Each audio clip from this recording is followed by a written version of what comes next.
នឹកឃើញការពីក្មេងខ្ញុំស្ដាយខ្លាំងហ្មងណាក់កូនញ៉ាំបាយថ្ងៃណាកូនអូនញ៉ាំហើយតើម៉ាក់ញ៉ាំបាយហើយតើឯងថ្ងៃទីកូនតាអូយអូនជឿគេងថ្ងៃអត់គេងទេញ៉ាំយប់ចាំគេងហ្នឹងម៉ាក់ឯងនិយាយមាត់ស្រួលបួអត់ស្ដាប់យំពួតមកលើអត់ទេអត់ចង់គេងថ្ងៃទេឡែងើបាត់អញយំពួតមកហៅវាយអាហ្នឹងសិនងើឆាប់ឡានហ្នឹងយកបោះចោលអស់លើងើលើខ្ញុំដេកថ្ងៃវាយអាហ្នឹងវាយលើហើយបិទភ្នែកហើយបើកភ្នែកទៅកៅស៊ីភ្នែកលើអូនបិទឲ្យតើម៉ាក់អញវាយលើ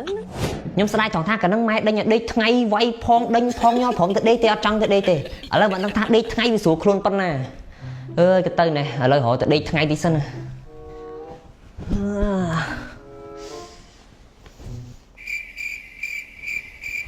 េមកដេកស្អីងើបធ្វើការ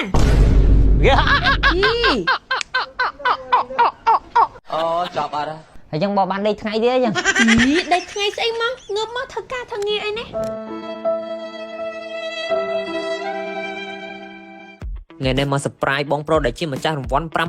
$5555ពី iCola របស់យើងមកបងប្អូននិយាយពីថាត្រូវរង្វាន់តែម្នាក់ឯណាតែទស្សនិកជន10000នេះផ្អើលភូហ្មងដើម្បីជាសាក្សីបញ្ជាក់ប្រាប់ថាបងប្រុសគាត់បានត្រូវរង្វាន់$5555ពី iCola ពិតប្រាកដមែនហើយទឹកក្រូច iCola មិនត្រឹមតែមានរង្វាន់លុយសុទ្ធ$5555នេះទេបងប្អូននៅមានរង្វាន់រថយន្ត Toyota Rise ស៊េរីថ្មីម៉ូតូ Honda Scoopy Club 12ស៊េរីថ្មីទូរស័ព្ទ Samsung Galaxy A55 និងលុយសុទ្ធច្រើនទៀតអញ្ចឹងបងប្អូនកុំភ្លេចជាមួយនឹងទឹកក្រូច iCola ញ៉ាំទៅស្រស់ស្រាយសប្បាយហើយជាមួយនឹង iCola ម្ហូបអីក៏ឆ្ងាញ់ដែរទឹកក្រូច iCola សប្បាយឈ្នះរង្វាន់អស់ស្ទះហ្មងអបអរសាទរបងប្រុសទូទៅប្រាក់$5555អរគុណអូនណាជូនដល់អូនហេងបាទ